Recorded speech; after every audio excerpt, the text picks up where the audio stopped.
திரும்ப ஆட்சி வந்து அறுவடை செய்ய மாட்டான்னு சொன்னாரு. அதை வந்து எபிசோட் 151 நாள் 17/4/2021 ஒளிப்பிருந்தாங்க. அதே மாதிரி டிஎம்கே ஏடிஎம்கே ரெண்டு ஆட்சிக்கு வரல. அவன் கோடிக்கணக்கு 10,000 கோடிக்கு மேலே செலவழிக்க சொல்லிச்சிருக்காங்க. திரும்ப எடுக்க முடியல. ஆட்சி வந்து தான் எடுக்க முடியும். இப்ப இந்த நடிகர் விஜய் டிவி கட்சியிலிருந்து பணத்தை செலவழிக்கல. ஏதோ கொஞ்சம் போஸ்ட் அடிச்சிருப்பாங்க, சொல்லியிருப்பாங்க, விளையாட்டு செலவழிச்சிருப்பாங்க. மக்கள் பணம் கொடுத்தோ பரிசு கொடுத்தோ அப்புறம் மற்ற அந்த செலவுகள் செய்யறாங்க. அதனால இவங்க தப்பு ஆட்சிக்கு வந்திருக்கிறாங்க. இவங்க வந்து இப்ப ஆட்சிக்கு வந்திருக்கிறாங்க.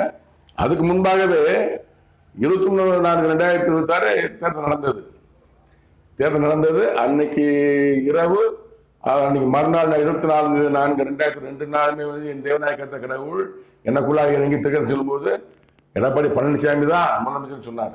அவர் என்ன காரணம் சொன்னான்னு தெரியாது. அவர் முதலமைச்சர் நடிகை பொருத்தம் இல்லாதவர். இவரும் ரெண்டு பேருமே நடிகை விஜய் தான் அனுபவம் இல்லாதவர்.